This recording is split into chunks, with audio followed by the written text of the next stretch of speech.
Hi there, it's Kelsey, and today I'm going to be going over Medigap plans. What are some of the basics about them, and what pros and cons do you need to consider before taking one out?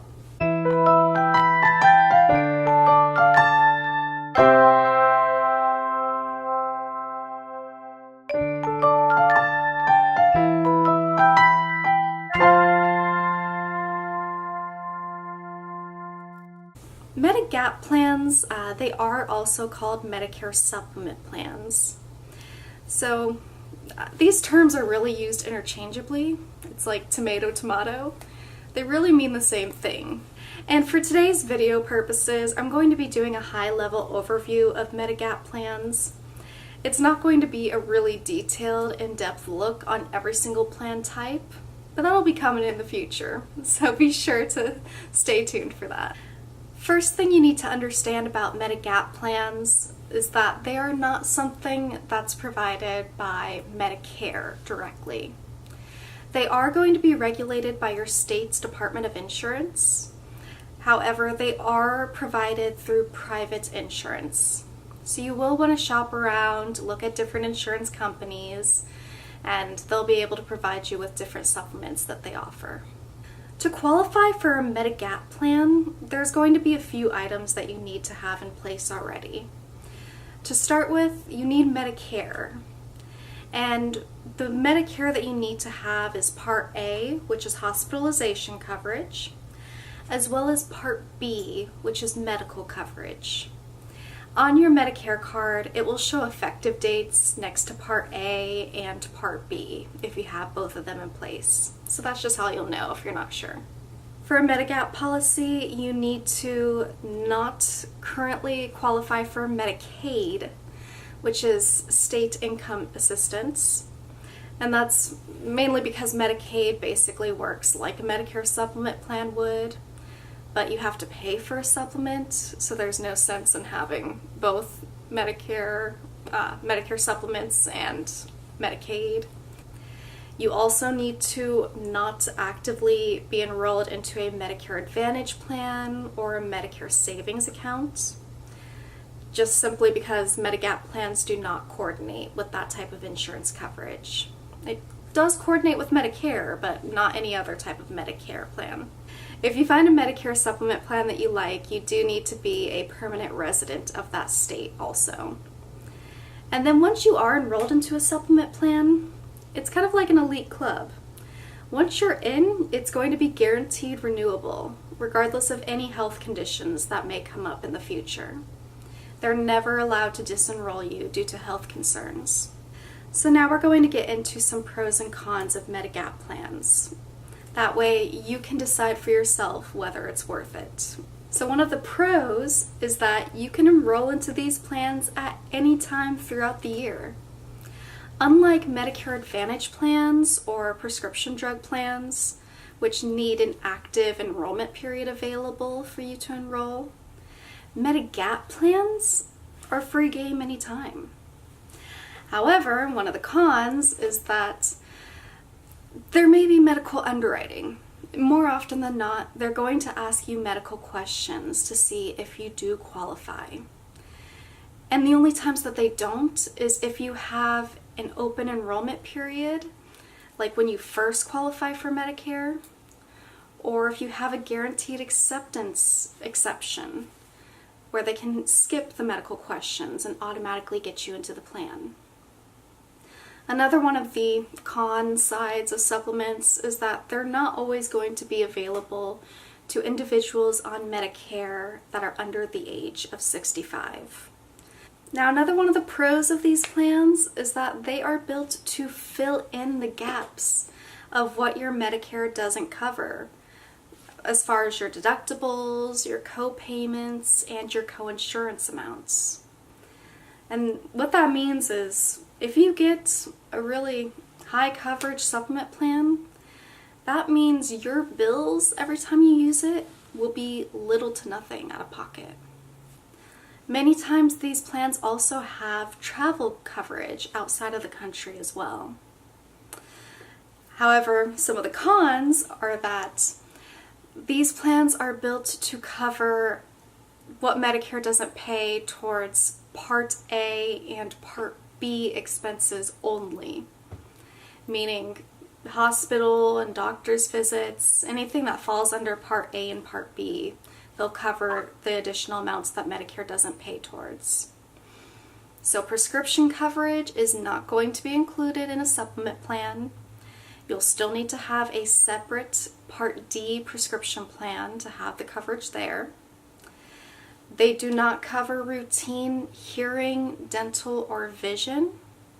Routine dental cleanings, for example, eyeglasses, hearing aids. That's not part of the core supplement benefits, so many times it's not going to be included in them. Supplements do not cover private duty nursing, and they're also not meant to be long-term care insurance. So you would need to have a separate policy for long-term nursing home stays, for example. And since these plans are built to cover most, if not all, of what Medicare doesn't pay, you can expect the higher the coverage you choose, the higher your monthly premium is going to be as well. So your premium really does indicate how much coverage you're getting compared to the other supplement plans too. So one of the pros to these plans is that you get to keep your Medicare in place the way it is too. Your Medicare becomes your primary insurance, and the supplement becomes the secondary coverage. So you would have Medicare, your federal Medicare program, paying first, the supplement pays second. You can still go to any doctor throughout the country that accepts Medicare. You are not going to be limited to any kind of network group or affiliation of doctors. You have little to no out-of-pocket expenses whenever you need to see the doctor or to go to the hospital, because those supplement plans are built to supplement what Medicare doesn't pay already towards those types of expenses there.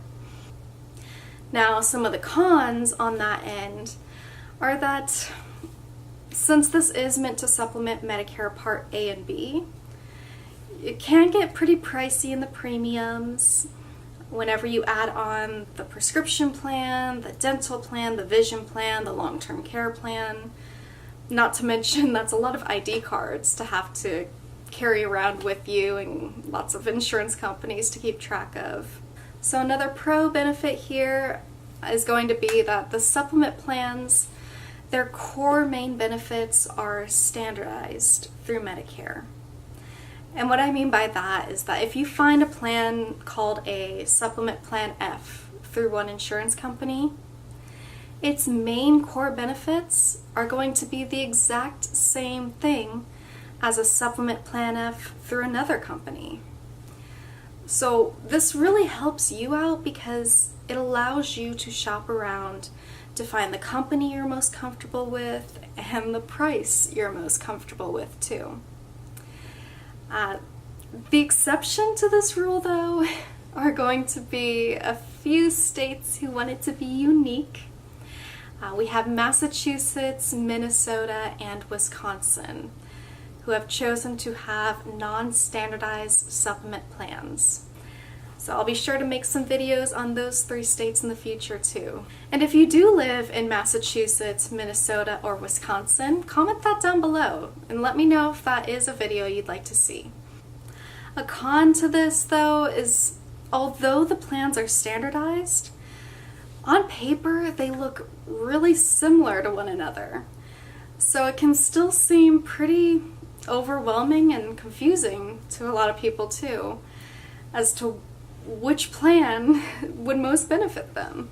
A lot of people, in my experience, I see them just automatically veering towards the highest coverage plan. It's the easiest plan to understand. It pays 100% of what Medicare doesn't pay. It leaves you with 0 out-of-pocket charges. But the insurance companies know that this is the trend as well. So a lot of times it's not going to be the most cost-effective plan option for you. And that's why I think this series is going to be so beneficial to a lot of people, because I really want to dive into these different plans too and explain each plan type so you can see how A big change in the monthly premium may not mean a huge change in your coverage though. And to end this video, I want to talk about the biggest pro that I hear about Medicare Supplement plans. And that's that these plans are really good at providing peace of mind to the people who enroll into them.